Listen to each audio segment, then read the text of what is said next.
This video is for you if you feel like you live for the weekend or can't stand the thought of being in your current job until retirement or even for the next 5 years. In it, we will show you the way out so that you don't suddenly wake up 10 years from now in the same job you hate, wondering where the time went. If you're like most of us, you probably don't see your job as your dream job. You may even have a bullshit job, where you know that the tasks you're working on right now or the meetings you go to every day won't be relevant a month from now or even a week from now. Or worse, a job that you feel is harmful to you or to society. But we have bills to pay and mouths to feed, so we begrudgingly go day in and day out to the same job and count down until the clock hits 5:30 and we can leave, or it's finally Friday or a holiday comes along and we can take a well-deserved day off.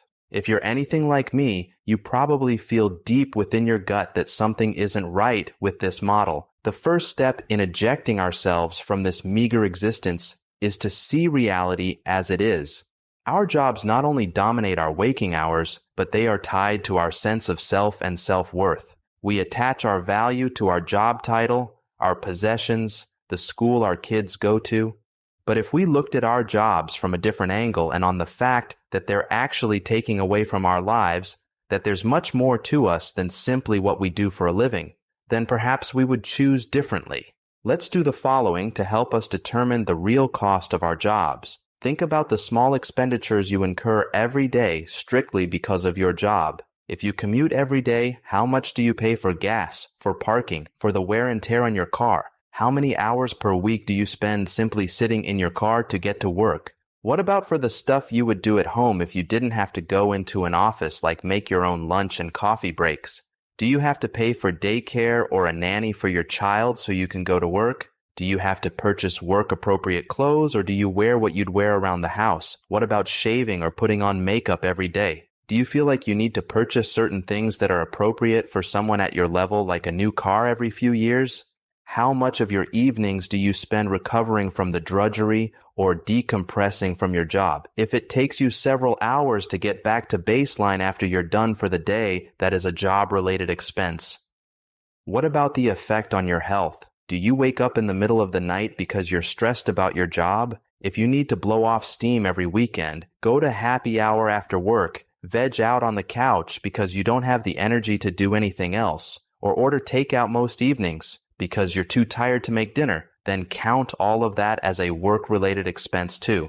If your vacations are a time out to decompress or get away from it all so you can get back into the grind without burning out, then that too is a work-related expense. Don't misunderstand me. I'm not saying don't take vacations or watch your favorite TV shows every night if you'd like. What we're trying to distinguish here is the difference between escape and fulfillment. If you add up all those expenses and subtract them from your salary, then you'll get your real wage.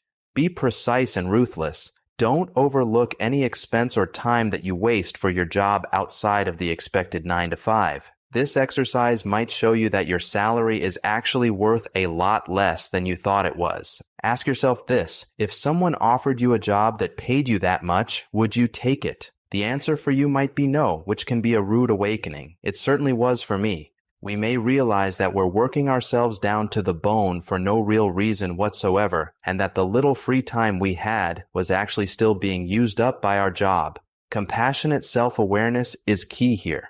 Notice each thought and feeling as it presents itself and give yourself space to learn from your past actions. If we had known differently, we would have made different choices, but now that we're being honest with our present reality, we can take action accordingly. So let's say you did this real salary calculation and the urge to eject from your soul-sucking job is now stronger than ever.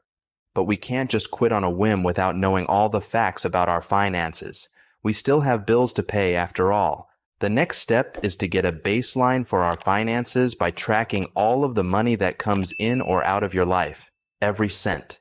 We also need to write down our assets and our debts so we can get a complete picture of our financial situation. You can use a spreadsheet or even do it by hand if you'd like, but I personally use Rocket Money to track all that data. It automatically shows me my net worth, my monthly income and expenses, and categorizes everything so I can see exactly where my money is going. I added a link in the description if you want to check it out for yourself. You may realize that you already have enough saved up to actually stay afloat for a while if you were to quit tomorrow. But the main reason this step is important is because it makes all the unconscious spending we've been doing impossible to ignore. The secret to money is finding that sweet spot of enough for each of us, but we're so distracted and out of touch with our true selves that it feels impossible to sense what that is. We project onto money the capacity to fulfill our fantasies, soothe our pain, and eliminate our fear. We always want more and add on more debt and responsibilities as our salaries increase, thinking that will make us happy. Tracking it will force us to come face to face with ourselves, which will naturally start to get us back in touch with our true needs and values. This process will work differently for everyone.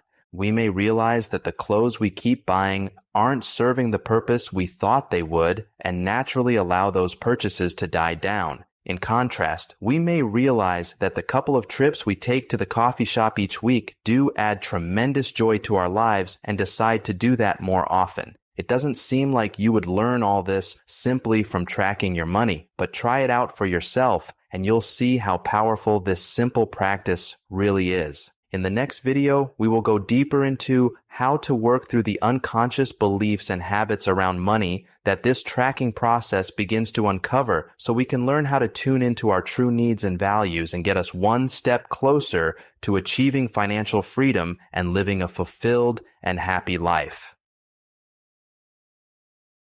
Thanks for watching. If you like this video, please like, share, and subscribe so you don't miss the next one. And make sure to check the description for more resources. Until next time, safe travels.